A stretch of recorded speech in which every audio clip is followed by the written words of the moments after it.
কোরআন হচ্ছে সংবিধান। কোরআন কি? সংবিধান। পৃথিবীর সবগুলি রাষ্ট্রে লিখিত অলিখিত সংবিধান আছে। আমাদের দেশেও একটা সংবিধান আছে, আছে না? আমাদের দেশের সংবিধানের বয়স কত? 26 বছর কি 25 বছর বয়স হয়েছে সংবিধানের। সংবিধান আমাদের দেশে যেটা আছে, এই সংবিধানের কোনো পরিবর্তন হয়েছে নাকি হয় নাই? কতবার হয়েছে? মোট 13 বার সংবিধান পরিবর্তন হয়েছে, অ্যামেন্ডমেন্ট এসেছে, সংশোধন করা হয়েছে। ভবিষ্যতে আর হবে না। জি হবে, অপেক্ষা থাকুন, ওয়েট এন্ড সি কতবার হয় তাই দেখুন। কিন্তু আল্লাহ পাকের সংবিধান, যার নাম কোরআন, এই সংবিধানের নাম কি? কোরআন। নাজিল হয়েছে কত বছর? 1400 বছর। কোরআনে কারীম অবতীর্ণ হলো পৃথিবীর বুকে।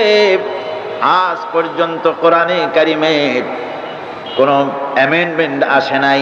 পৃথিবীর কোন মানুষ বলতে পারে নাই কোরআনের এই আইনটি বর্তমান যুগে চলতে পারে না, এটাকে পরিবর্তন করা হোক। আমি নতুন করে একটা সুন্দর বানাইছি, কোরআনের চাইতে ভালো, সেটারে ঢুকানো হোক। বলতে পেরেছে?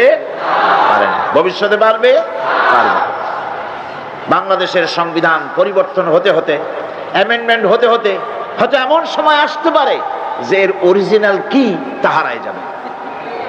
নট আনলাইকলি, হতে পারে যে কোরআন হচ্ছে সবচাইতে মাজলুম কিতাব।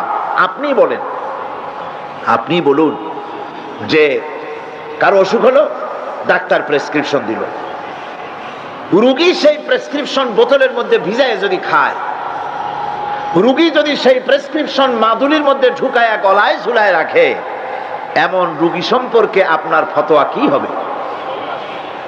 কি বলবেন? বলবেন পাগলের মাথা খারাপ হয়েছে।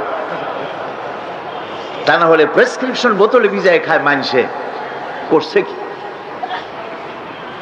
আল্লাহ রাব্বুল আলামিন কোরআনে কারীমকে দুনিয়ার মানুষের জন্য সংবিধান হিসাবে অবতীর্ণ করলেন, আর আমরা ব্যবহার করলাম কোরআনকে।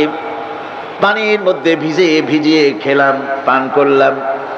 কোরআনে কারীমকে মাদুলির ভিতরে ভরে গলার মধ্যে ঝুলিয়ে রাখলাম, চুমা খাইলাম, মাথায় লাগাইলাম।